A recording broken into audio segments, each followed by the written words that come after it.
What happens when a group of racist bullies target the wrong black man, mistaking his quiet demeanor and size for weakness? Watch as a retired Marine refuses to be intimidated and fights back against a racist gang determined to control a small town. The dusty heat of the afternoon sun was relentless as Mac Davis stepped out of his battered pickup truck. A man of considerable size, Mac carried himself with an air of quiet confidence, his broad shoulders and barrel chest marking him as someone not to be trifled with. His Marine Corps cap sat snugly on his head, shielding his eyes from the glare as he took in the small town's quiet streets. This was supposed to be his fresh start, a place far removed from the chaos he had left behind in the city. He had just moved into town 2 days ago, settling into a modest house on the outskirts. His plan was simple: teach fitness at the community center, enjoy the peace, and let life slow down for once. But as Mac walked toward the diner at the edge of town, he couldn't ignore the subtle stares from passers-by. They weren't overtly hostile, but they lingered too long, their curiosity thinly veiling judgment. The diner itself was a relic of the past, with its neon open sign flickering against the backdrop of sun-bleached walls. Inside, it smelled of fried food and coffee, a mix that should have been comforting but felt oddly tense. Mac slid into a booth near the window, appreciating the quiet. The waitress, a middle-aged woman with tired eyes, approached cautiously, her smile polite but wary. "Coffee?" she asked, her pen poised over a notepad. "Please," Mac replied, his deep voice calm and steady. "And whatever special you've got." She nodded, retreating quickly. Mac didn't think much of it. He was used to being underestimated because of his size, his presence often misinterpreted as a threat. He adjusted the Marine Corps ring on his finger, letting his thoughts drift as he waited for his meal. The bell above the diner door jingled, breaking the calm. 3 men strolled in, their loud laughter cutting through the muted conversations. Mac glanced up briefly. The leader, a wiry man with a cocky swagger, caught his eye and smirked. The other 2 followed closely, their movements deliberate, their confidence unmistakable. The leader's voice rang out, loud enough for the entire diner to hear. "Well, would you look at that?" he drawled, nodding toward Mac. "Big guy thinks he can take over our booth." Mac's grip tightened on his coffee cup. So much for a fresh start. The atmosphere in the diner shifted the moment Derek and his gang stepped in. Conversations that had filled the space only moments ago dwindled to whispers, replaced by the cocky cadence of Derek's voice. Mac had seen men like him before, loud, arrogant, and deeply insecure beneath the bravado. He kept his eyes down, stirring his coffee and hoping they'd pass by. But luck wasn't on his side. Derek, wiry but quick on his feet, approached Mac's booth with exaggerated steps, his smirk growing wider with every stride. His 2 companions, Jake and Evan, trailed close behind, their grins matching Derek's like shadows, mimicking their master. The 3 men loomed over Mac's table, their presence casting an unwelcome shadow. "Hey, big guy," Derek said, his voice dripping with mockery. "Didn't know the circus was in town." Mac didn't look up, calmly taking another sip of his coffee. He'd learned long ago not to rise to the bait. Silence, after all, was often the best way to disarm a fool. But Derek wasn't looking for silence. He wanted a reaction. "What's the matter?" Jake chimed in, his tone just as grating.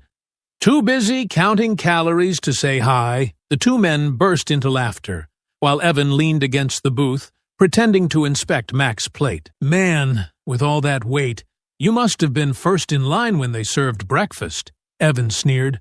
"Or maybe second, third, and fourth." Mac's jaw tightened, but he said nothing. He picked up his fork and cut into the diner's special, a chicken fried steak with mashed potatoes, and began eating slowly, deliberately. The calmness in his movements seemed to irritate Derek. "Hey, I'm talking to you," Derek snapped, slapping his hand on the table. The sound reverberated through the room, and a hush fell over the diner. Mac slowly raised his eyes, his expression neutral, though his grip on the fork betrayed a flicker of tension. "I didn't realize this was your booth," Mac said evenly, his deep voice carrying a quiet authority. "You want it?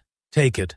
I'm just here to eat." Derek's smirk faltered for a moment, but he quickly recovered. "Nah, I'm good standing right here.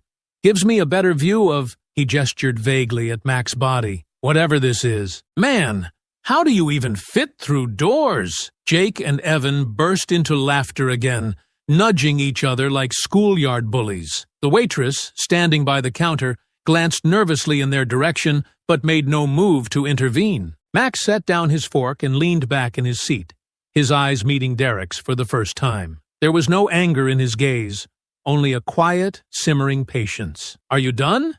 he asked simply. Derek's grin turned into a sneer. "Done?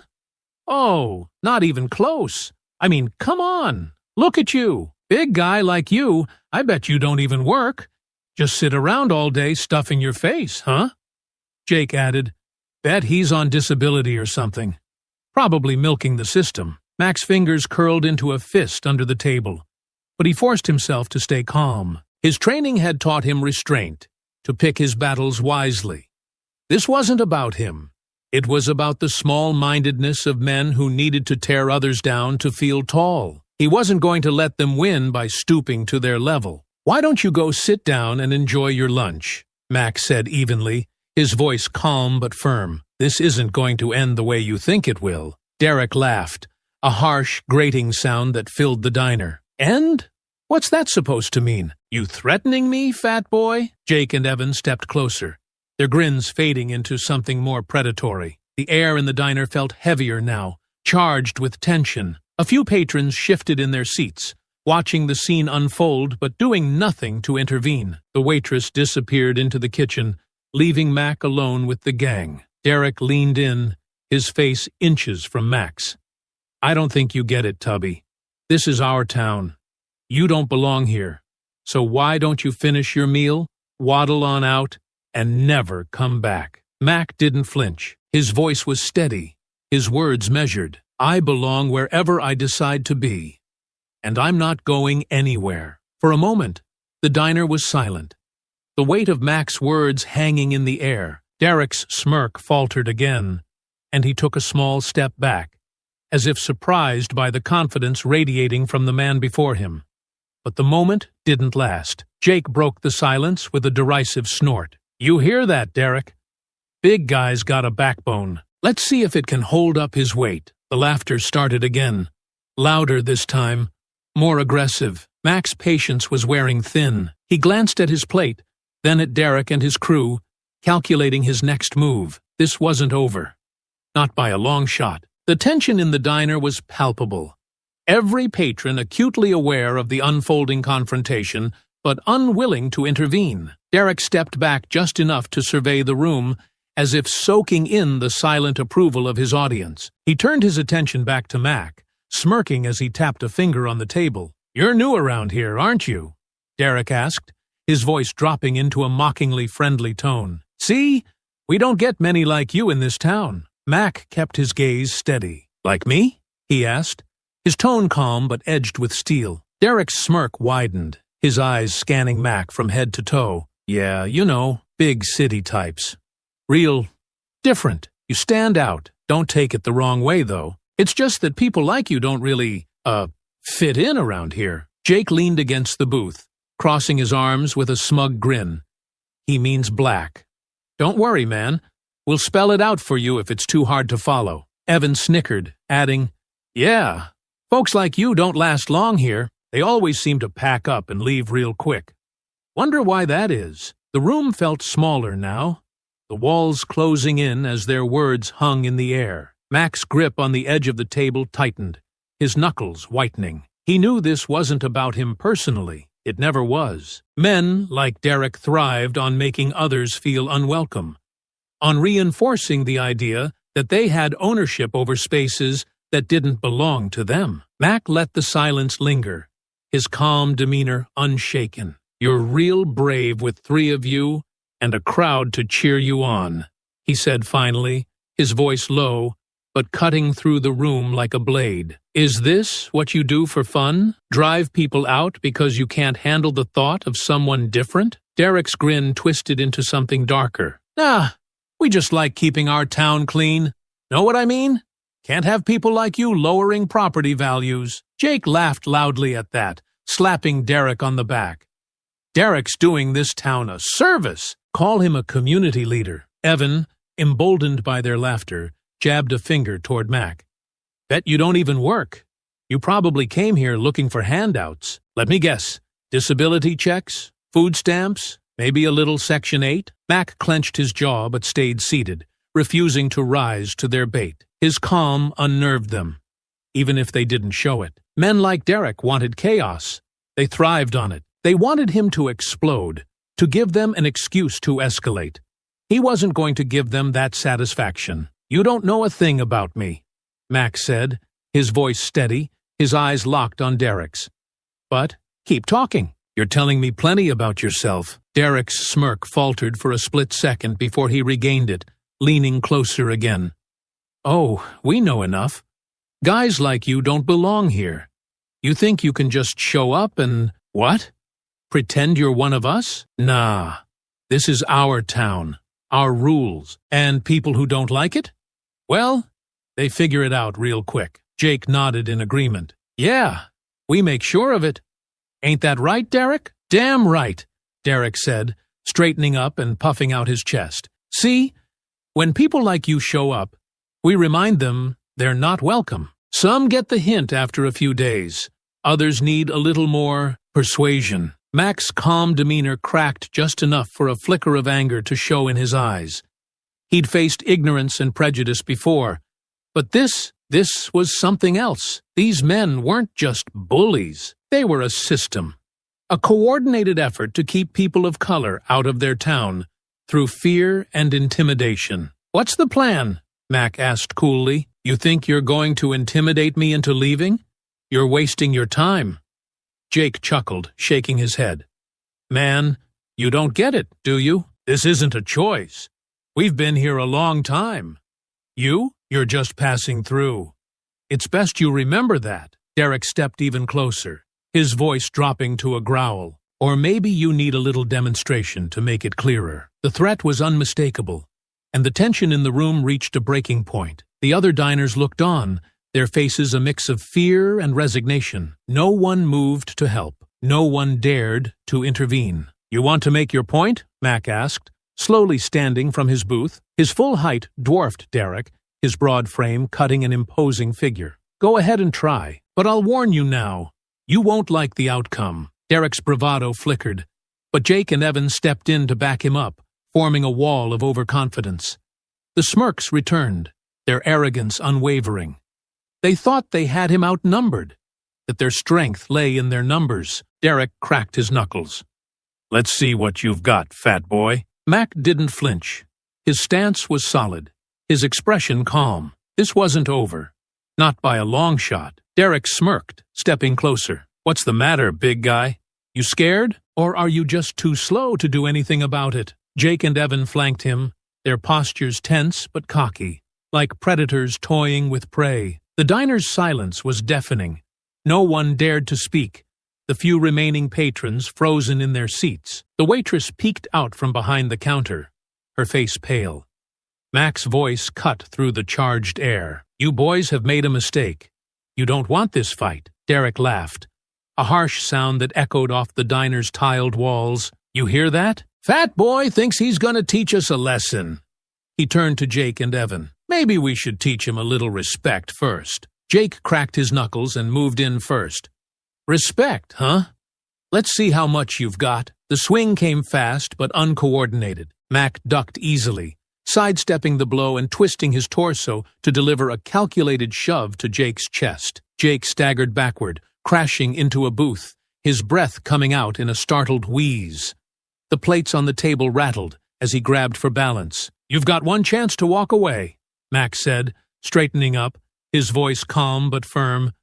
Take it. But Derek wasn't listening. Fueled by embarrassment and rage, he lunged at Mac with surprising speed, aiming a wild punch at his face. Mac blocked it with his forearm, his other hand shooting forward to push Derek off balance. The smaller man stumbled back, nearly tripping over a chair before catching himself. "You're gonna pay for that," Derek spat, his fists clenching. "Get him!" Evan hesitated. But with Derek's glare bearing down on him, he threw himself at Mac. This time, Mac caught him mid-lunge, grabbing the younger man's arm and twisting it gently but firmly. Evan yelped in pain, squirming in Mac's grip, before Mac released him with a controlled shove that sent him sprawling onto the floor. Jake pushed himself off the booth, red-faced and furious. "You think you're tough because you can throw us around. We'll see how tough you are when we knock you down." Jake and Derek moved in at the same time, attacking from different angles. Mac pivoted, ducking under Jake's punch and using his momentum to deliver a precise strike to Jake's ribs. Jake let out a grunt of pain, doubling over and clutching his side. Derek, meanwhile, managed to close the gap, slamming his shoulder into Mac's chest. The impact made Mac step back, but it wasn't enough to knock him down. Derek pressed the advantage, swinging again, this time with more force. Mac caught Derek's arm mid-swing, locking it in place. "You're out of your depth," Mac said, his voice low and steady. With a quick twist, he forced Derek's arm down, causing the smaller man to let out a sharp cry of pain. Evan, now back on his feet, grabbed a chair and swung it at Mac. The sudden movement caught Mac off guard, and the edge of the chair grazed his arm. The pain was fleeting, but it reignited Mac's focus. He turned to Evan, his eyes narrowing. "That's enough," Mac growled, his tone commanding. Evan froze, his hand still gripping the chair. For a moment, his bravado faltered, his gaze darting to Derek for reassurance. But Derek was still struggling to free himself from Mac's grip, his face contorted in anger and humiliation. "Don't just stand there, Evan," Derek shouted. "Hit him!" Mac released Derek with a sharp shove, sending him stumbling into Jake, who had just recovered. Both men glared at Mac, their confidence cracking but not yet broken. Evan dropped the chair, taking a cautious step back, clearly unsure of his next move. The standoff resumed, the gang circling Mac like wolves regrouping for another attack.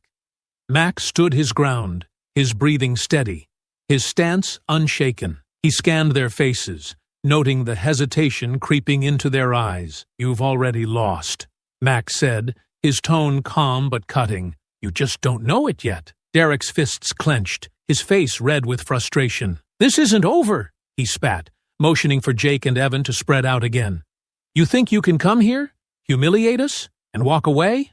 Not in our town." Mac's expression didn't change. "You've got one more chance. Walk away now, or you'll regret it." The tension was suffocating, the diner's silence broken only by the faint clatter of a fork hitting the floor. Derek's sneer faltered for just a moment, his resolve wavering as he took in Mac's unshaken confidence. But his pride wouldn't let him back down. "Get him!" he growled, his voice low and venomous. Mac shifted his weight slightly, bracing himself as the three men prepared to charge again. The fight wasn't over. Not yet. Derek's grip on his pride, however, was slipping fast. His face twisted in frustration as he barked, "Get him!" His voice carried a venomous edge, but behind it was the unmistakable tremor of fear. Jake moved in first, charging clumsily. Max sidestepped the attack with practiced ease, using Jake's momentum against him. With a quick grab and shove, Max sent him sprawling into a nearby booth, the wooden frame creaking under the impact. Before Jake could react, Mac was already turning to face Evan. Evan hesitated, his fists half raised, his movements awkward. But Derek's angry shout propelled him forward. "Don't just stand there, you idiot!" Derek snapped. Evan lunged, his aim desperate and uncoordinated. Mac intercepted him mid-swing, gripping his arm firmly. With a fluid motion, Mac twisted and redirected Evan into the side of a table. Plates and glasses clattered to the floor as Evan let out a yelp, clutching his ribs. Derek's fury boiled over. He came at Mac head-on, fists flying. Mac blocked the first strike, dodged the second, and stepped in close. Grabbing Derek by his shirt collar, Mac hauled him off his feet and slammed him into the wall.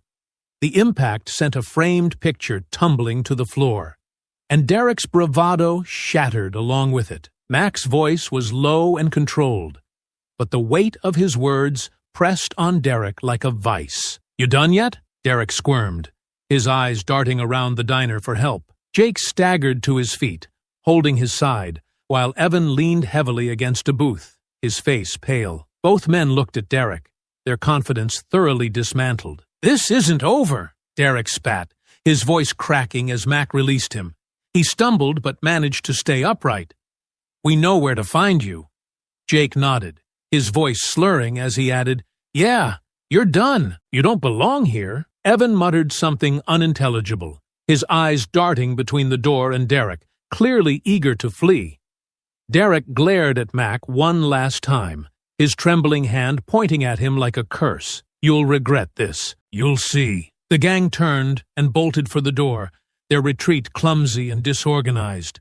Derek shoved the door open, and the bell jingled violently as they stumbled outside. "We'll make you pay," Derek shouted over his shoulder before disappearing down the street. Mac stood in the center of the wrecked diner, his breathing steady as the adrenaline coursed through him. He surveyed the damage, overturned chairs, shattered plates, and the stunned faces of the remaining patrons. The waitress peeked out from behind the counter, her face pale but her eyes filled with cautious admiration. "Are you okay?" she asked hesitantly, her voice trembling. "I'm fine," Mac replied, his deep voice calm but firm. "Call the police." "I already did," she said. "They're on their way." Moments later, the wail of sirens cut through the tension, growing louder until 2 patrol cars pulled up in front of the diner. The officers stepped inside, their eyes darting from the wreckage to Mac. One officer, tall and stocky with a buzz cut, approached him cautiously, his hand resting on his holstered weapon. "What happened here?" the officer asked, his tone clipped and professional. Mac crossed his arms over his chest, meeting the officer's gaze steadily. "I defended myself." The waitress stepped forward, her voice hurried. "It wasn't his fault. Those guys, Derek and his friends, they started it. They've been causing trouble around here for years." The officer's expression hardened slightly at the mention of Derek's name, but he didn't relax. "You're new in town, right?" he asked Mac. Mac nodded. "Just moved here." The officer exchanged a glance with his partner, a younger man who looked uncomfortable as he surveyed the scene. "Derek's known to us," the first officer said cautiously. "But you seem to have made quite an impression." Mac's jaw tightened.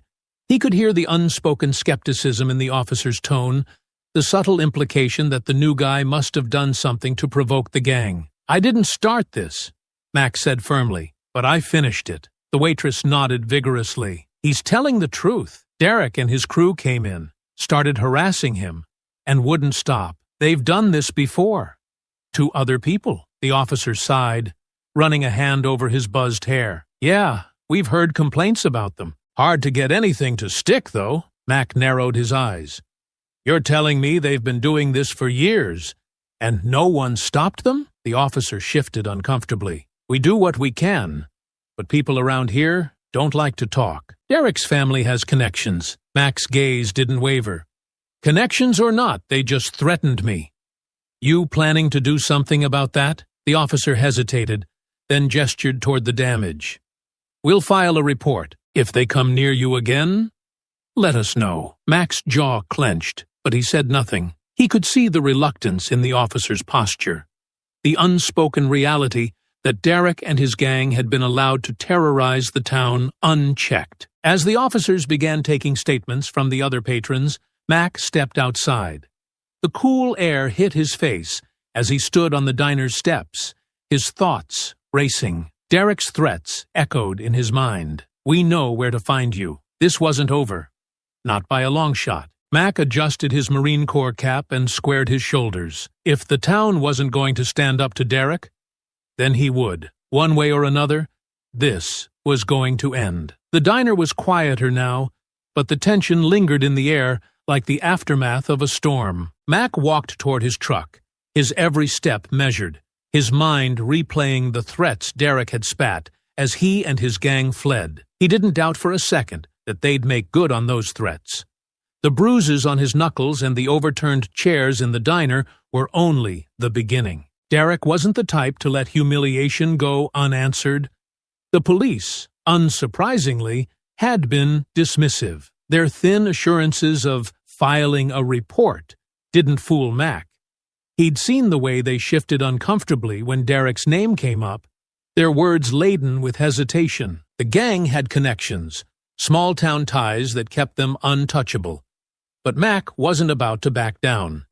That night, Mac sat in his modest living room, the Marine Corps cap resting on the coffee table. His laptop glowed in the dim light as he began his research. If Derek and his gang thought they could intimidate him into leaving, they'd underestimated the discipline of a man who'd endured far worse. He started with local news. It didn't take long to uncover a pattern.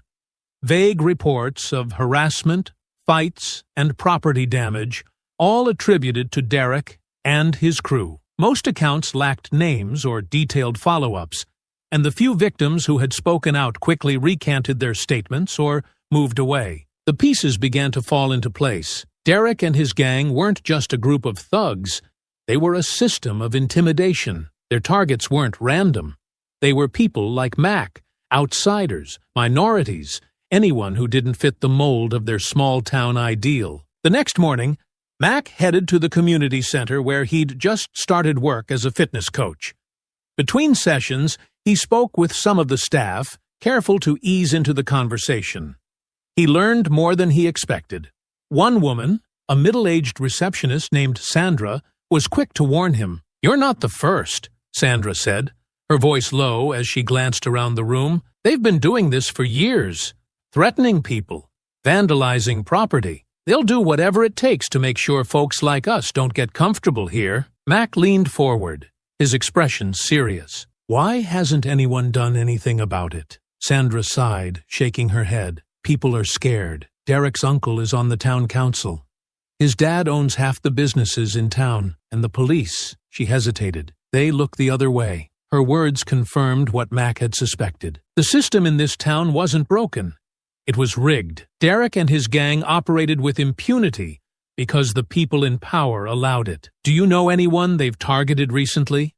Mac asked, his voice steady but edged with determination. Sandra nodded slowly. "There was a family, black couple with a teenage son. They moved here last year. Derek and his crew trashed their car, left threats on their porch. The family didn't stay long after that." Mac's jaw tightened. "Do you know how I can get in touch with them?" Sandra scribbled a name and number on a piece of paper. "They don't live here anymore, but they might talk to you. Just be careful. Derek's not going to stop. He'll try to scare you out of here." Mac gave her a firm nod. "He's welcome to try." That evening, Mac made the call.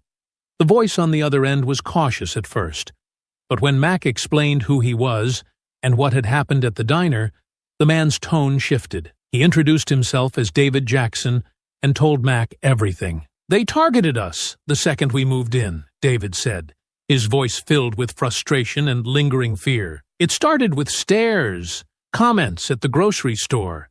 Then it escalated. Slashed tires, graffiti on our garage. The police didn't do a damn thing.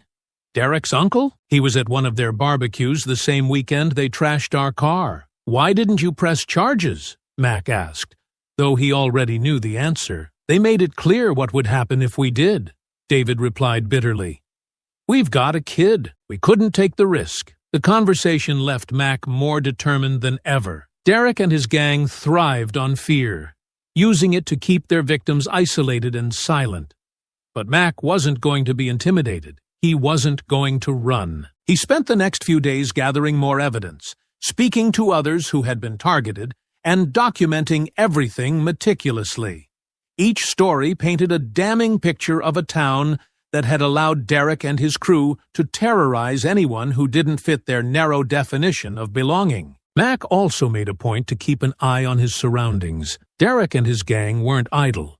They'd driven by his house twice that week, their loud laughter carrying through the night air. But Mac didn't flinch. If they were going to come for him, he'd be ready. As the days passed, Mac's plan began to take shape. He wasn't just going to defend himself. He was going to dismantle Derek's operation piece by piece, and this time the town would have no choice but to pay attention. The evening air was crisp as Mac stood in his driveway, the faint glow of the town streetlights casting long shadows. The past few days had been a whirlwind of whispers, cautious conversations, and pieced together stories. Derek and his gang weren't just bullies.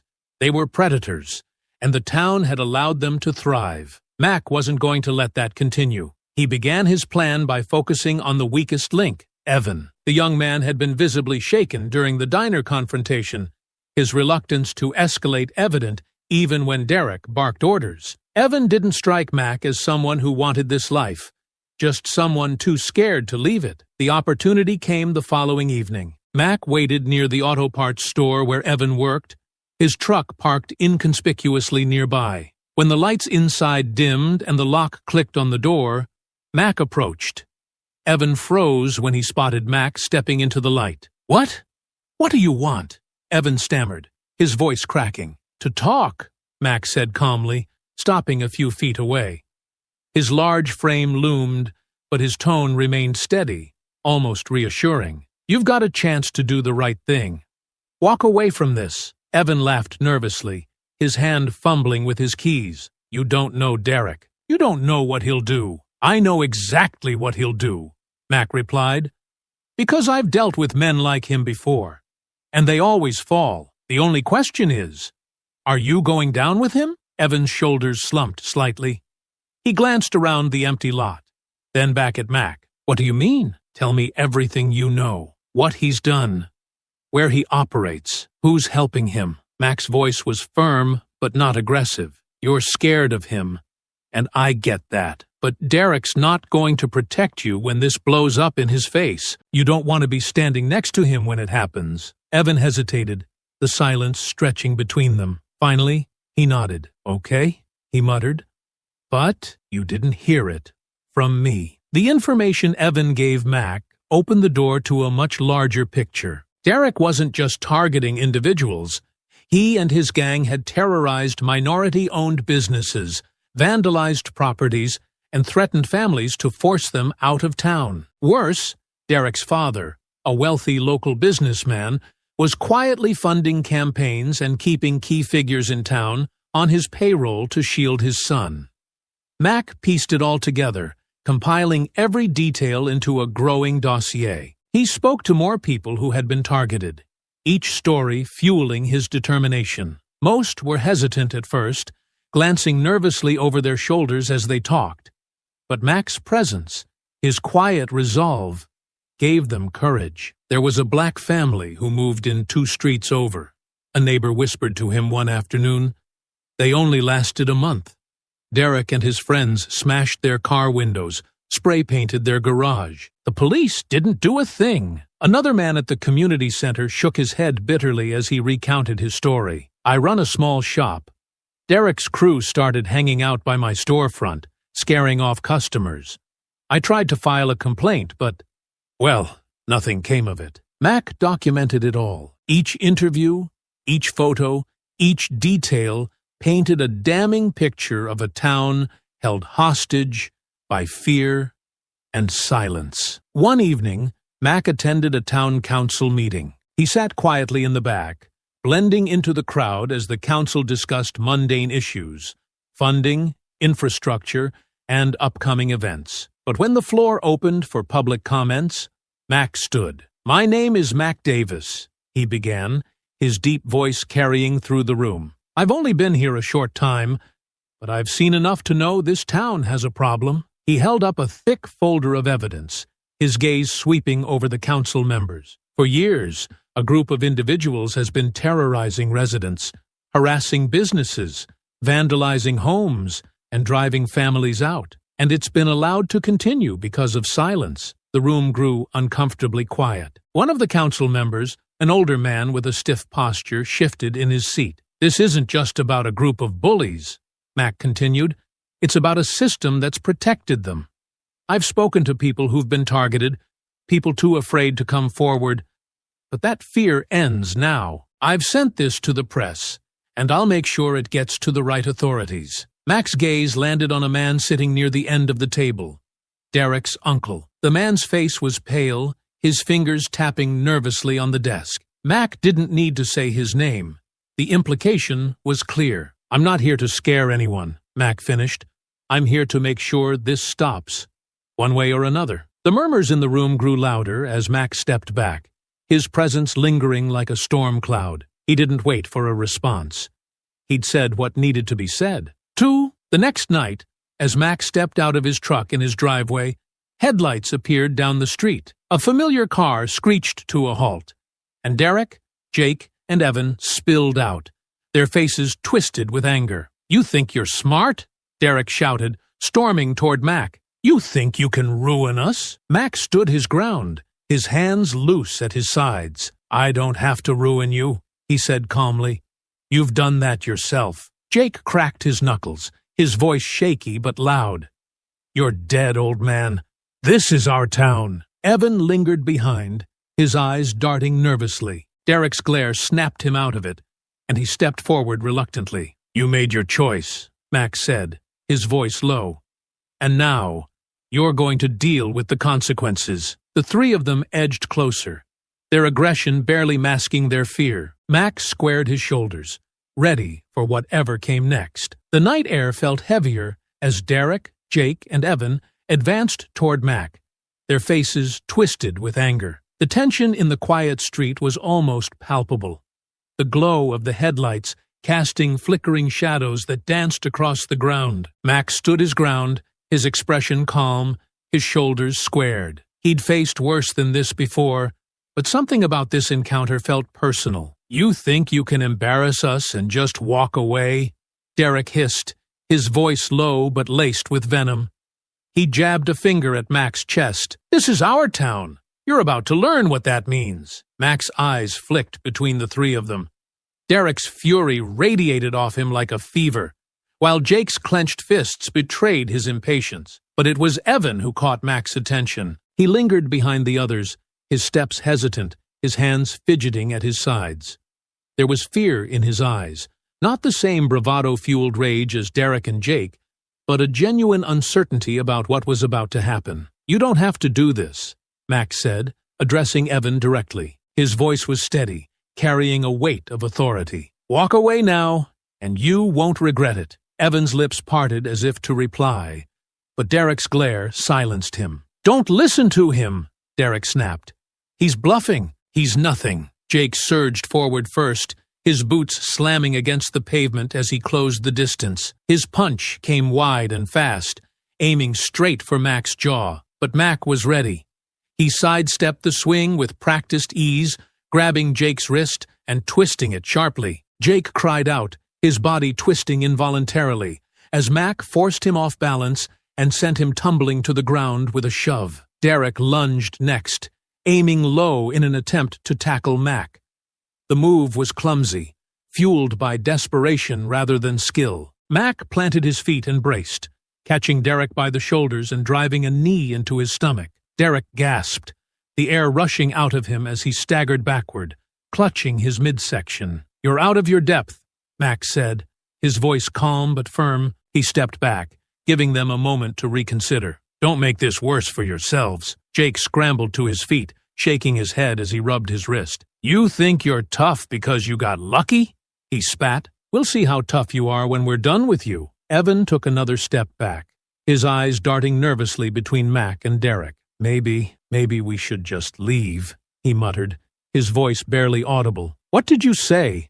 Derek snapped, straightening despite the pain evident in his posture. His glare burned into Evan. "You're not chickening out now. Get in there." Evan hesitated, his hands trembling as he took a halting step forward. His gaze met Mac's for a brief moment, and Mac saw the doubt etched in his features. "You don't want this," Mac said again, softer this time. "Walk away. It's not too late." "Move!" Derek barked, shoving Evan forward. But Evan froze, his body refusing to follow orders. His hesitation gave Jake the opening he needed to rush Mac again. This time, his attack was more coordinated, his fists aiming low to avoid Mac's guard. Mac shifted, blocking the blows with his forearms, but Jake's momentum drove them closer to the side of the truck. Mac countered with a sharp elbow to Jake's ribs, forcing him to recoil with a grunt. Before Jake could recover, Mac grabbed him by the shirt and drove him backward into the side of the truck. The metal groaned under the impact, and Jake slumped against it, wheezing for air. Derek growled in frustration and charged again, his fists flying in wild arcs. Mac sidestepped one swing and caught Derek's arm mid-strike. Using his opponent's momentum, Mac twisted Derek's arm and shoved him face first into the side of the truck. Derek shouted in pain, struggling to free himself as Mac leaned in close. "Enough," Mac growled, his tone low but cutting. "You've already lost. Stop before this gets worse." But Derek wasn't ready to admit defeat. He shoved backward with all his strength, breaking free of Mac's hold and spinning around. "You think this is over?" Derek spat, his face red with fury. "We'll show you what happens when you mess with us." Evan remained frozen a few feet away, his hands half raised in an indecisive gesture. "Guys, maybe we should just—" "Shut up, Evan," Derek barked, his glare snapping to his youngest accomplice. "If you're too scared, just stay out of the way."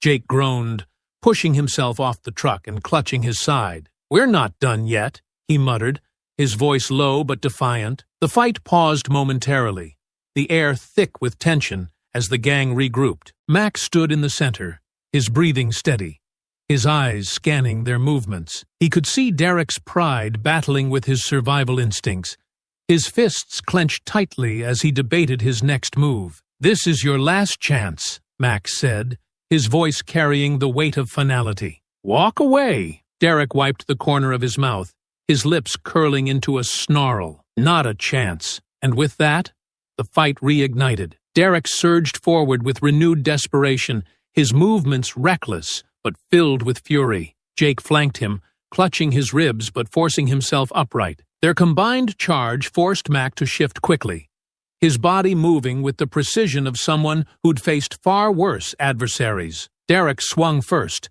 aiming a wild right hook at Mac's head. Mac ducked low, his foot pivoting as he stepped inside Derek's reach. With a sharp, controlled strike to Derek's chest, Mac sent him reeling backward, gasping for air. The blow wasn't meant to maim.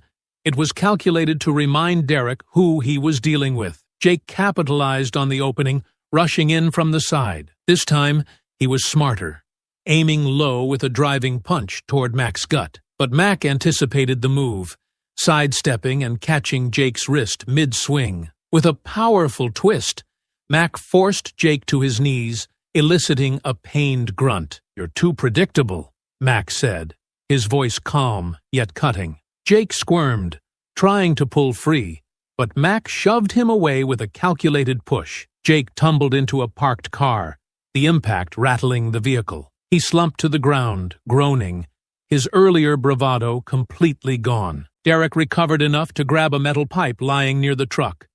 He gripped it tightly, his knuckles white as he swung it wildly. Mac dodged the first strike, the pipe whistling through the air just inches from his head. The second swing came lower, but Mac sidestepped again, his movements fluid and precise. On the third swing, Mac stepped forward, closing the distance between them. He grabbed the pipe with one hand and yanked it free from Derek's grip. The force of the motion sent Derek stumbling forward, off balance.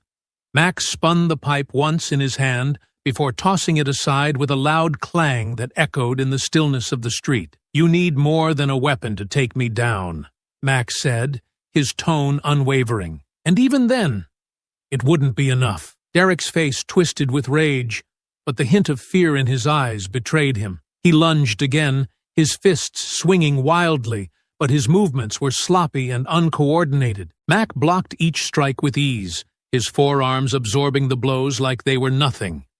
Then, with a calculated uppercut, Mac sent Derek sprawling to the ground. Derek lay there for a moment, clutching his jaw as he glared up at Mac. His breath came in ragged gasps, his earlier confidence shattered. "You done?"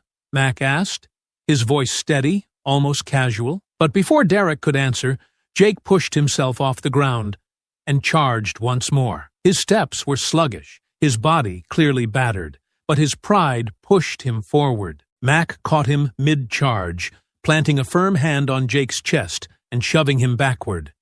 Jake stumbled, tripped over the curb, and landed flat on his back, groaning. Evan stood frozen near the truck, his hands hovering indecisively. His eyes darted between his two fallen companions and Mac, the fear in his expression palpable. "Evan," Mac said, his voice softer now, though it still carried the weight of authority, "you don't have to be a part of this. Walk away." Evan swallowed hard, his trembling hands lowering slightly. I don't want this," he muttered, his voice barely audible. "Then leave," Mac said. "Now." Evan hesitated for only a moment longer before nodding. He took a shaky step backward, then another, before turning and jogging away into the night. Derek, still lying on the ground, shouted after him. "Coward!" Derek spat, his voice hoarse. "You're dead, Evan! You hear me?" Mac's attention returned to Derek as he crouched down, his large frame looming over the gang leader. "You've been beaten," Mac said, his tone cold and deliberate. "Take the loss.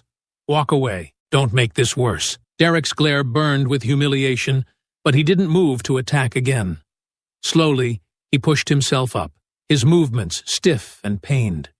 He glanced at Jake, who was still sprawled on the curb, and cursed under his breath. "You'll regret this," Derek said, his voice trembling but full of venom.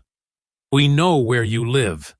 This isn't over." Mac stood tall, his expression unchanging. "Try it," he replied evenly, "and you'll see just how over it is." Derek grabbed Jake's arm, hauling him to his feet. Together, they limped down the street, their voices low as they muttered curses and threats. Mac watched them go, his chest rising and falling steadily as the adrenaline coursed through his veins. He didn't relax until the street fell silent once more. The fight was over, but the battle wasn't. Derek's threats hung in the air, promising more trouble to come. Mac turned toward his house, his thoughts already turning to the next steps. This wasn't just about defending himself anymore. It was about making sure no one else had to endure what he'd faced tonight. The night was quiet as Mac sat in his living room, nursing a cup of coffee. The fight still replayed in his mind. The wild swings, the threats, and, most importantly, Evan's hesitation. The youngest of the trio hadn't truly committed to the confrontation, and his retreat had spoken volumes. Evan was scared. Not of Mac, but of Derek. Mac leaned back in his chair, his gaze fixed on the ceiling. If Derek and his gang were going to be dismantled, it wouldn't be by brute force alone. Fear had kept the town silent for too long. Mac needed someone on the inside, someone who could reveal everything. And he knew just who that someone was. The next morning, Mac parked his truck near the auto parts store where Evan worked. He waited patiently, his marine instincts kicking in as he observed the building. When Evan finally stepped out, shoulders hunched and a wary glance darting around, Mac made his move. "Evan!" Mac called, his voice calm but firm.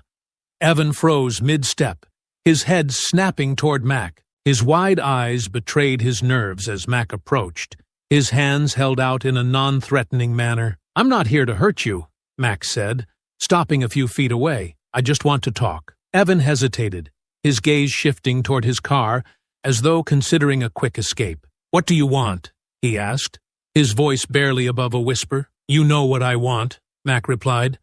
"I want the truth. About Derek, about everything he's done, and I think you want to give it." Evan laughed nervously, shaking his head. "You don't get it. Derek will kill me if I talk." Mac's expression didn't waver. "And what happens if you don't? You think he's going to protect you when this falls apart? Or do you think he'll use you as a scapegoat?" Evan flinched, his hands clenching into fists. "You don't know what you're asking. He's connected. His dad, his uncle, they own this town." "They don't own me," Mac said firmly. "And they don't own you either. You have a chance to do the right thing, to walk away from this." Evan looked down at the ground, his shoulders slumping. "You don't understand," he muttered. "I didn't want any of this. I didn't have a choice." "You do now," Mac said, stepping closer. His voice softened, but it still carried an edge of determination. "You've seen what Derek's done to this town, to those families he's driven out. Do you really want to be a part of that? Or do you want to fix it? Evan swallowed hard, his gaze flicking back up to meet Max. What are you asking me to do? Tell the truth, Max said. Confess to everything. Work with me to bring him down. Evan hesitated, his body trembling as he wrestled with the weight of the decision. Max stayed silent, giving him the space he needed to think. Finally, Evan nodded. Okay, he whispered. But if I do this, you have to promise me he won't come after me. You have my word, Max said. You're doing the right thing. Later that evening, Evan sat nervously at Max's dining table, his hands gripping a cup of coffee as though it were a lifeline. Max sat across from him, a recorder placed between them. Just start from the beginning, Max said. What Derek's done? Who's been involved? Everything. Evan took a deep breath and began to talk. The words came slowly at first, but once he started, they poured out like a flood. He described how Derek and Jake had recruited him, using intimidation and promises of protection. He detailed the vandalism, the threats, the families they had driven out. He explained how Derek's father and uncle had helped cover up their actions, using their influence to silence complaints and quash investigations. Mac listened intently, his jaw tightening as the full scope of the gang's operation came to light. This wasn't just a group of thugs. It was a network of power and fear, entrenched in every corner of the town. By the time Evan finished, he looked exhausted, his shoulders sagging as though a great weight had been lifted from him. What now? He asked quietly. Now we take this to the right people, Max said.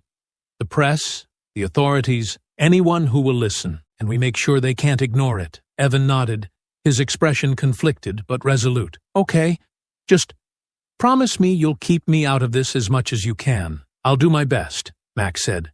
But you need to be ready. Derek's not going to go down quietly. Evan swallowed hard but nodded again. I'm in. That night, Mac reviewed the recording, his mind racing with the possibilities.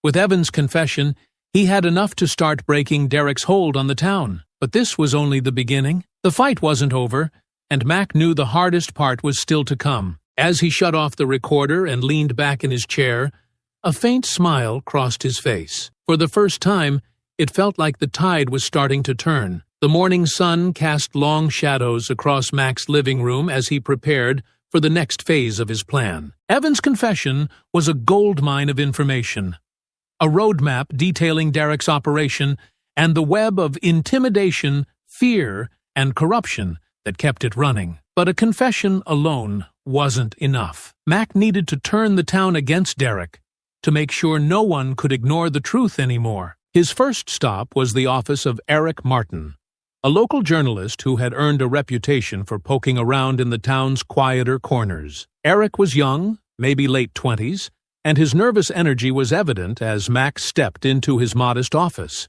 You again, Eric said, standing from his desk. What's this about now? Mac placed a folder on Eric's desk and tapped it once. This is about the truth. You want a story that matters? Here it is. Eric opened the folder and scanned the pages, his brows furrowing deeper with every line. His hand paused when Mac handed him a recorder. What's this? Evan. He's confessed everything. Vandalism, threats, Derek's connections, all of it.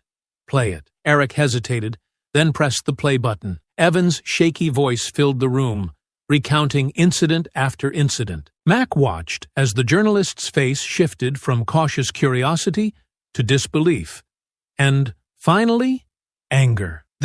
Eric stopped the recording and leaned back in his chair. This is big. It's more than big, Mac said. This is your chance to expose what's been happening here. People need to know they're not alone, that Derek and his crew can't keep running this town. Eric nodded slowly, his earlier hesitancy melting away. I'll need to fact-check some of this, but if it holds up, I'll run it, and I'll push it to regional outlets. This story won't stay local. Good, Mac said, standing to leave. The more people know, the harder it'll be for them to sweep it under the rug. Mac's next stop was the police station.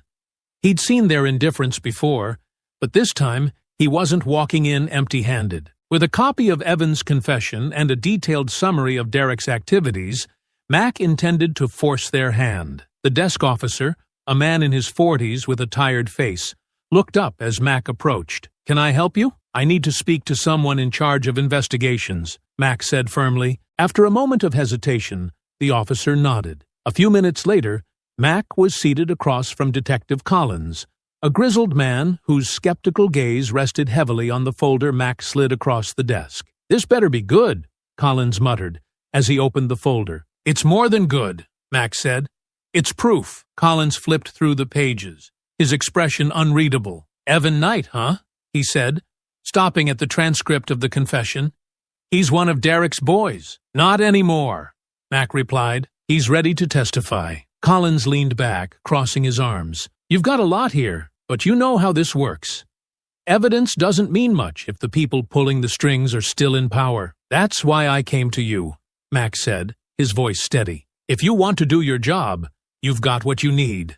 If not, I'll take this to someone who will." Collins's jaw tightened, but after a moment, he nodded. "Leave this with me.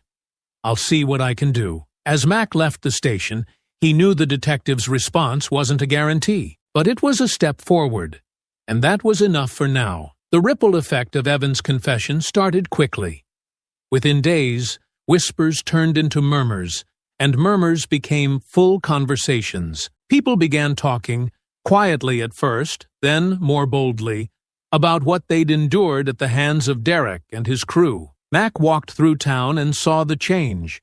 A business owner who had avoided eye contact with him a week ago now stopped to thank him. A neighbor who'd been silent since Mac moved in pulled him aside to share his own story about Derek's threats. "I always thought no one would care," the man admitted, his voice heavy with regret. "But seeing you stand up to him, maybe it's time we all did." Mac nodded, placing a reassuring hand on the man's shoulder. "The more people speak out, the less power they have. We do this together." By the end of the week, the town was buzzing. Eric's article hit the local paper, the headline bold and uncompromising. "Small Town, Big Secrets. The Reign of Derek Hastings and His Crew." The story laid bare the gang's crimes, their connections, and the complicity of those who'd turned a blind eye. The response was immediate. Business owners and residents began coming forward with their own stories, adding to the growing pressure on Derek and his allies. For the first time, the tide felt like it was turning. But Mac knew it wasn't over. Derek wasn't the type to sit back and accept defeat. The next move would be his, and Mac would be ready. Mac sat on his porch, the evening air thick with anticipation. His phone buzzed in his pocket, and he glanced at the screen. A message from Detective Collins. "Warrants signed. We're moving in tonight. Be ready if we need you." Mac read the message twice before standing and stretching. It wasn't satisfaction he felt. It was resolve. This was the moment they'd been working toward. He grabbed his jacket and stepped off the porch, heading toward his truck. He wanted to be there when it happened. The scene was set at Derek's usual haunt, a run-down garage on the outskirts of town that doubled as their base of operations. Mac parked a few streets away, his vantage point offering a clear view of the police assembling near the garage. Their movements were deliberate, a mix of uniformed officers and plainclothes detectives positioning themselves strategically. Detective Collins stepped out of an unmarked car, speaking into his radio.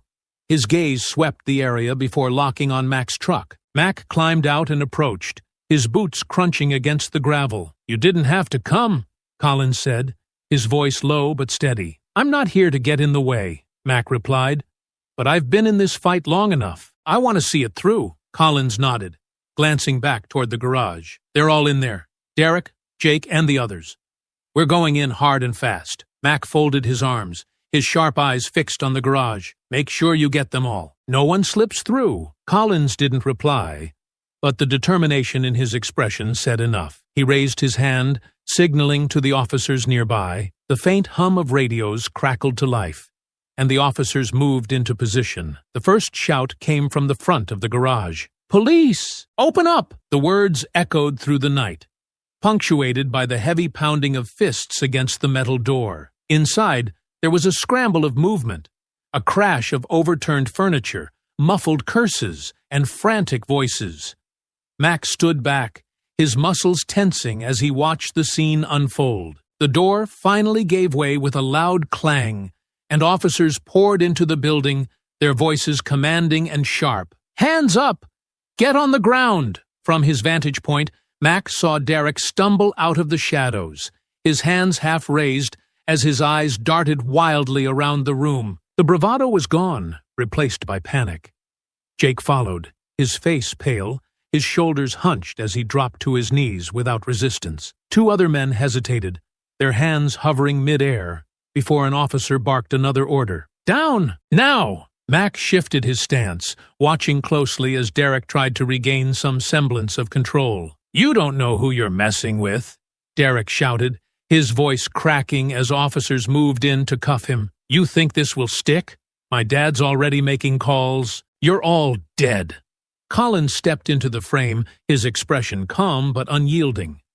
"Your dad's not here, Derek, and no one's listening to him anymore." Derek glared at him, his face twisting with rage.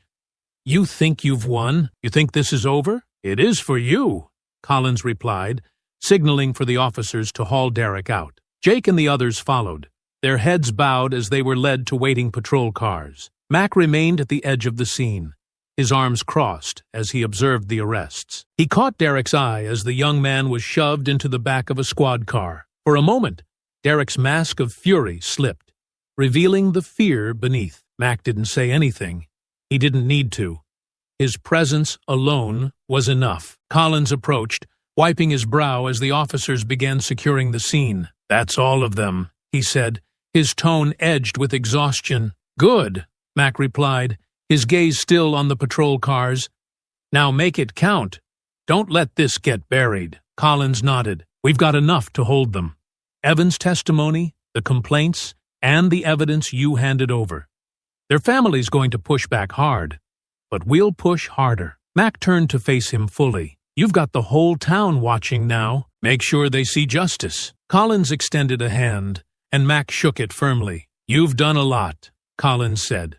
"More than most. I just did what needed to be done," Mac replied. As the patrol cars drove away, their flashing lights cutting through the darkness, Mac let out a slow breath. The arrests were a step forward, but the fight wasn't over. Derek's family still held sway in the town, and there would be fallout. But for now, the tide had turned. Mac walked back to his truck, his mind already turning to the next phase. Derek's reign of terror was over, but Mac wouldn't rest until the entire system that enabled him was dismantled. The sun rose over the town the next morning, bathing the streets in golden light. But for many, the day was anything but ordinary. The arrests of Derek and his gang had sent ripples through the community, and the fallout was immediate. Mac stood at the edge of the diner parking lot, watching the morning crowd shuffle in. Conversations buzzed around him, their tones hushed but urgent. "You hear about Derek?" one man whispered to another as they passed Mac. "They got him, Jake, and 2 others last night." "About time," the other replied. "But his dad's not going to let this slide." Mac crossed his arms, his jaw tightening. He wasn't naive. Derek's family wouldn't just sit back and accept defeat. But he also knew the arrests had given people something they hadn't felt in years: hope. For the first time, the town was seeing that the gang wasn't untouchable. At the police station, Detective Collins was already knee-deep in the chaos. Phone calls from Derek's father's legal team flooded his desk, each one more aggressive than the last. Collins barely looked up when Mac entered the room. "You've stirred up quite the hornet's nest," Collins said, gesturing for Mac to sit. "Good," Mac replied, lowering himself into the chair. "The more noise they make, the guiltier they look." Collins smirked, though his expression quickly grew serious. "The DA's on board, but we're going to need more to make this stick. Derek's dad is throwing everything he has at this, and the pressure's coming down hard. You've got the confession, the evidence, and witnesses coming forward," Mac said. "What else do you need?" "Support," Collins admitted. "Public opinion matters in cases like this. If the town backs us, it'll be harder for them to wriggle out of it." Mac leaned forward, his hands clasped tightly. "Then you'll get it. People are tired of being afraid." By midday, the town square was alive with activity. Mac stood near the steps of the community center as a crowd began to gather. Eric Martin, the young journalist who'd run the first story on Derek, stood nearby, jotting notes into his notebook. The arrests had only fueled the town's willingness to speak out, and more stories were surfacing. Stories of intimidation, property damage, and blatant threats. A woman in her 60s stepped forward, her voice trembling but strong. For years, they've been tearing this town apart. My shop was vandalized 3 times last year, and every time I went to the police, nothing happened. It's about time someone did something. A man in his 40s nodded in agreement. They slashed my tires when I refused to donate to their so-called fundraisers. I didn't think anyone would ever stand up to them. Mac listened quietly, his presence a steadying force for those speaking. When the murmurs began to quiet, he stepped forward, his deep voice cutting through the crowd. "This isn't just about Derek or his gang," he said, his gaze sweeping over the crowd. "This is about the people who let it happen, the ones who turned a blind eye because it was easier than doing the right thing. That ends now. But it only ends if we keep pushing." There were murmurs of agreement, and Eric scribbled furiously in his notebook. Mac's words weren't just about the past. They were a challenge to the future. Meanwhile, back at Derek's family estate, the Hastings patriarch was livid. Robert Hastings paced his opulent study, his phone glued to his ear as he berated his lawyer. "I don't care what it takes," he barked. "Get my son out of that cell and find out who's behind this. No one embarrasses my family like this and gets away with it." Derek sat in a chair nearby, his arms crossed and his face pale. The swagger he'd carried so effortlessly was gone, replaced by unease. "They can't keep us in there," he muttered, more to himself than to his father. "Dad'll fix it." But Robert's threats and bribes were hitting a wall. The growing public pressure, combined with the mounting evidence, was making it harder for even him to manipulate the situation. And for the first time, Derek was beginning to understand that his father's influence might not be enough. By the time evening fell, the town was buzzing with renewed energy. People were talking openly now, their fear replaced by determination. Mac returned to his porch, watching as neighbors walked past with nods of gratitude or quiet smiles. For years, they'd been silenced by fear. Now, their voices were growing louder. Detective Collins arrived just as the streetlights flickered on. He stepped out of his car, his expression weary but resolute. "Thought you'd want an update," he said, joining Mac on the porch. "What's the word?" Mac asked. "We've got Derek and Jake locked up. The other 2 are being processed," Collins said. "The DA's confident, but we're not out of the woods yet. Derek's father is pushing hard." Mac nodded slowly. "Let him push. He'll only dig the hole deeper." Collins smirked faintly, glancing at the quiet street. "You really lit a fire under this town." "They lit it themselves," Mac replied. "I just gave them a reason." Collins clapped him on the shoulder before heading back to his car. Mac stayed on the porch, his gaze fixed on the horizon. The battle wasn't over, but for the first time, it felt like the town had a fighting chance. And he wasn't going to stop until it was won. The tension in the town grew thicker with each passing day. Derek's arrest had shaken the status quo, but the Hastings family wasn't taking it lying down. Rumors spread like wildfire. Stories of bribes, backroom deals, and veiled threats aimed at shutting down the investigation. Mac knew this wasn't just about Derek anymore. It was about dismantling the power his family wielded over the town. The morning after Collins's update, Mac received a call from Eric Martin, the journalist who had been documenting everything. "You're going to want to see this," Eric said, his voice urgent. "Hastings is making his move." "What kind of move?" Mac asked, already pulling on his boots. "Press conference at City Hall," Eric replied. "He's going on the offensive." The crowd outside City Hall was larger than Mac had anticipated. Dozens of reporters, residents, and a few council members gathered around a makeshift podium. At the center of it all stood Robert Hastings, his tailored suit and silver hair gleaming under the midday sun. Flanked by a team of lawyers, he radiated confidence, his posture commanding as he approached the microphone. "Ladies and gentlemen," Robert began, his voice calm but heavy with authority. This past week has been a shameful display of overreach and baseless accusations. My son, Derek, has been wrongfully accused, and I will not stand idly by while his reputation is dragged through the mud." The crowd murmured, a mix of support and skepticism rippling through the onlookers. Mac stood near the back, his arms crossed, his expression unyielding as he listened. Robert continued, his tone sharpening. "These so-called charges are part of a smear campaign orchestrated by outsiders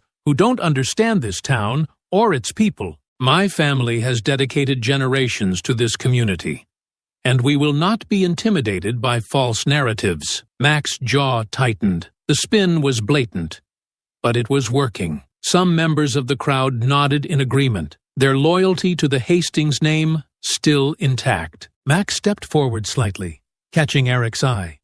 The journalist was furiously scribbling notes, his brow furrowed. "And to those who think they can use fear to undermine us," Robert added, his voice rising, "know this, we will fight back, and we will win." As the press conference ended, Mac moved quickly through the dispersing crowd to where Eric was standing. "They're doubling down," Mac said, his tone low but firm. "They're trying to control the narrative," Eric replied, tucking his notebook into his bag. "But people are starting to question them. Did you see the looks on some of the council members' faces? They're rattled." Mac nodded. "Good. Now, we need to keep the pressure on." Eric glanced around before leaning in closer. "There's more. I've been digging into the council's records. Hastings' uncle has been funneling money through shell accounts tied to town projects. If we can link it to Derek's operation, it'll blow the whole thing wide open." "How long do you need?" Mac asked. "Not long," Eric said, "but I'll need someone to corroborate it." "Evan," Mac said immediately. "He's already confessed to everything else. If he knows about the money, he'll talk." That evening, Mac met with Evan at the community center.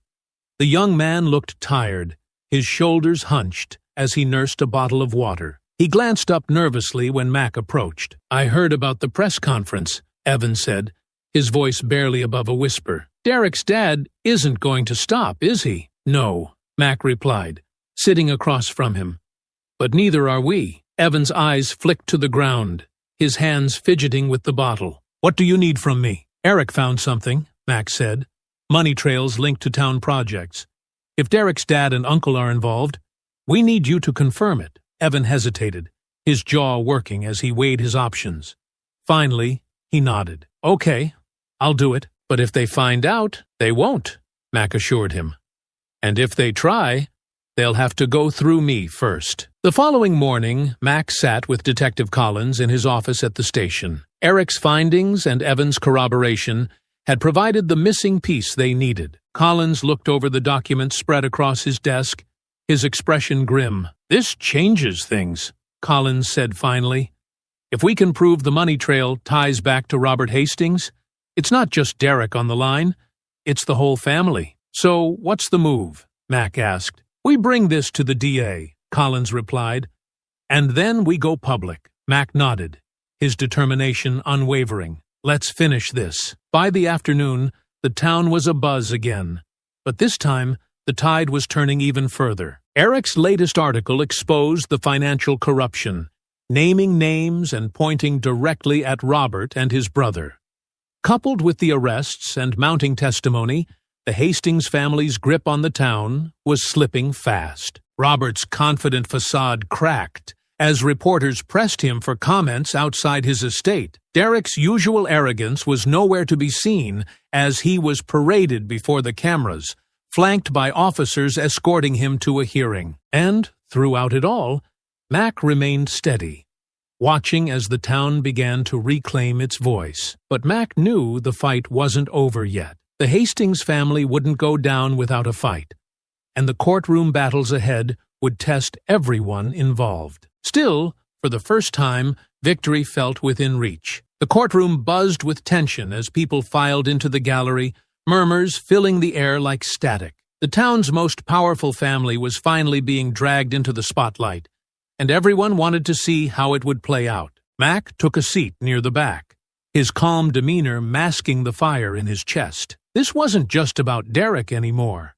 This was about sending a message to the Hastings family and everyone who had enabled their reign of terror. At the front of the courtroom, Derek sat flanked by his high-powered defense attorneys, his smug expression barely masking his unease. Robert Hastings sat nearby, his usual commanding presence diminished by the gravity of the charges his son now faced. To Mac, they looked smaller than they ever had. Two men desperately trying to hold on to their crumbling empire. The prosecutor, a sharp-eyed woman named Valerie Knight, approached the podium, her voice clear and steady as she began her opening statement. "Ladies and gentlemen of the jury, today we will present irrefutable evidence of the crimes committed by Derek Hastings and his accomplices. Evidence that not only implicates them in acts of harassment, vandalism, and assault, but also reveals a deeper network of corruption tied directly to this family's influence in our town." She gestured toward the table where Derek and his lawyers sat. For too long, the Hastings name has been synonymous with power and impunity. But today, that ends. Today, we take a stand. The gallery erupted into whispers, but the judge's gavel quickly restored order. Valerie's words had set the tone. This trial wasn't just about justice for Derek's victims. It was about dismantling the legacy that had allowed him to operate unchecked. The trial unfolded methodically, each piece of evidence building on the last. Mac watched intently as Valerie called her first witness, Evan. The young man looked nervous as he approached the stand, but when he spoke, his voice carried the weight of someone who had been waiting years to tell the truth. "I was part of Derek's crew," Evan admitted, his eyes fixed on the prosecutor. "I went along with it because I was scared. Of him, of his dad, of what they could do if I didn't. But it wasn't just about us messing around. Derek had his father's backing. We did things because we knew no one would stop us." The courtroom fell silent as Evan described the vandalism, the threats, the way they targeted people who didn't belong. His testimony was raw, unflinching, and it painted Derek as more than a bully. He was a man who used his family's power to terrorize a town. When Valerie asked about the financial trail, Evan hesitated, glancing briefly at Robert Hastings. The older man's glare was ice-cold, but Mac's steady gaze from the gallery seemed to ground Evan. "There were payments," Evan continued, his voice stronger now. "Money from fake invoices, donations to projects that never happened. Derek's uncle handled most of it, but everyone knew it was to keep people quiet or make them go away." As the prosecution continued to build its case, Derek's defense scrambled to counter. His lead attorney, a polished man with a silver tongue, tried to paint Derek as a misunderstood youth, claiming the charges were exaggerated and driven by a vendetta against the Hastings family. "This is nothing more than a witch hunt," the defense attorney argued, his voice slick with practiced confidence. "My client is being scapegoated for the mistakes of others, and the prosecution has failed to provide concrete proof tying him to these accusations." But Valerie was ready. She called victim after victim to the stand. Business owners, former residents, even longtime locals who had been too afraid to speak out before. Each testimony was another nail in Derek's coffin, and with every word, the gallery grew more restless. When it was Mac's turn to testify, the courtroom seemed to hold its breath. He walked to the stand with the same calm, unyielding presence he had carried throughout the entire ordeal. Valerie's questions were direct, focusing on his role in exposing Derek's crimes. "You provided evidence to the police," Valerie said. "What motivated you to take that step?" Mac's gaze swept over the gallery before settling on Valerie. "Because someone had to," he said simply. This town had been living under their shadow for too long. People were scared, but they shouldn't have to be. I just gave them the chance to stand up. Derek's attorney tried to rattle him during cross-examination, but Mac's calm responses turned every question back on itself, leaving little room for doubt. By the time he stepped down, the tide felt undeniable. By the end of the day, the jury looked weary but resolute as they filed out to deliberate. Mac left the courtroom, stepping into the crisp evening air. The trial wasn't over yet, but the prosecution had laid everything bare. For the first time, it felt like justice was within reach. Detective Collins caught up to him outside, a rare grin on his face. "You've done a hell of a thing, Davis. Whether they convict him or not, you've changed this town." Mac nodded, his eyes scanning the horizon. "It's not about me. It's about making sure no one else has to go through this." As the courthouse lights flickered on, Mac leaned against the railing, waiting for the verdict that would determine whether the fight was truly over. The courtroom was silent as the jury filed back into their seats. The weight of the trial hung in the air, pressing down on everyone present. Mac sat in the gallery, his broad shoulders tense, his hands gripping the edge of the bench in front of him.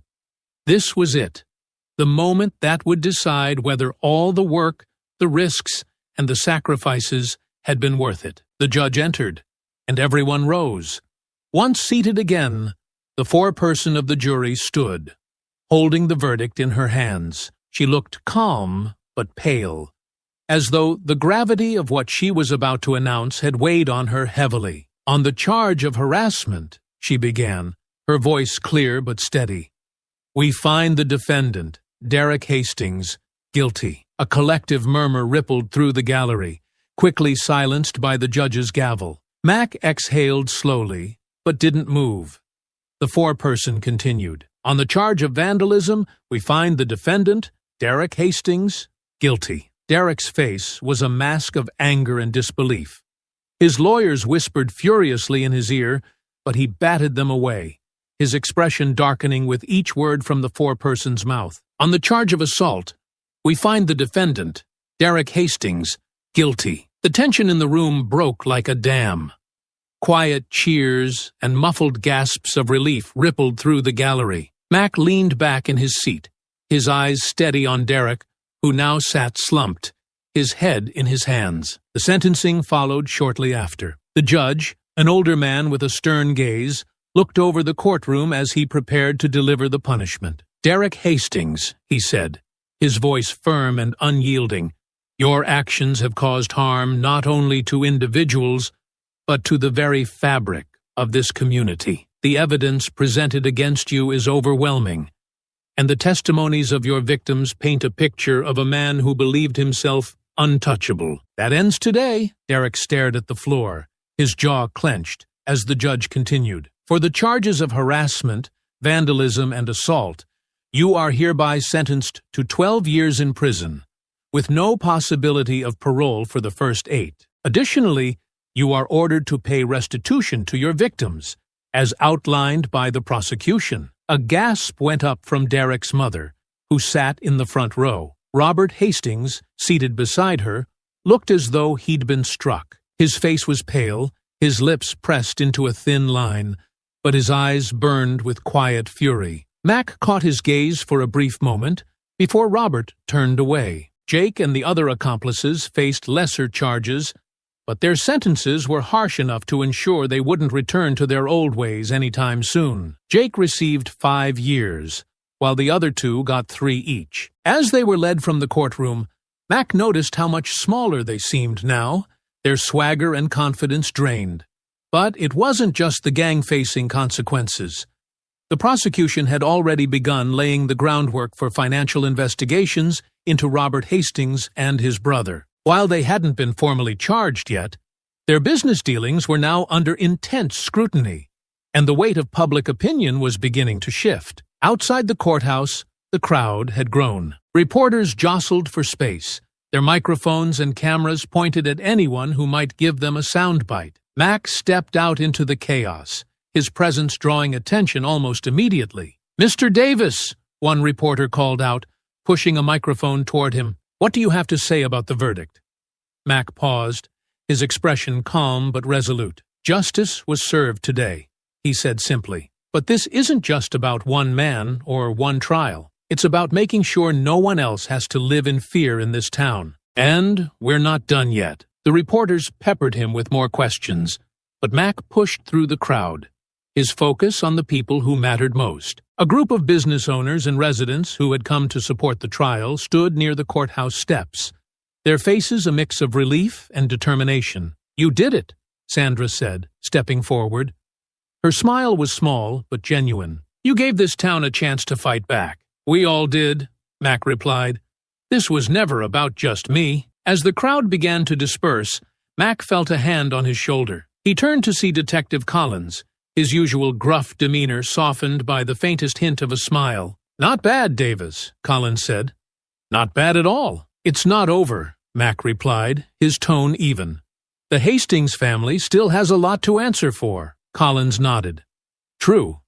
But today was a start. You should take a minute to enjoy it." Mac gave a small nod, though he knew there was still work to be done. The Hastings family's influence might be weakened, but it wasn't gone. Still, for the first time, the town had hope.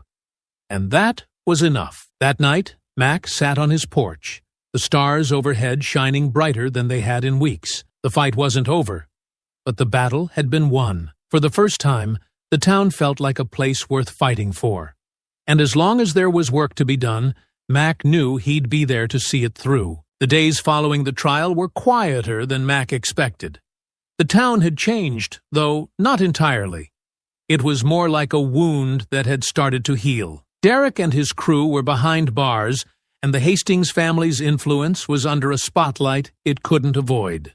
People moved differently now. There was still caution, but there was also something else: hope. Mac stood in the community center's small gym, resetting a bench after finishing his routine. Across the room, Sandra and a few others chatted near the bulletin board, their voices lighter than he'd ever heard them. Notices for town meetings, small business fairs, and even a celebration of resilience event peppered the board.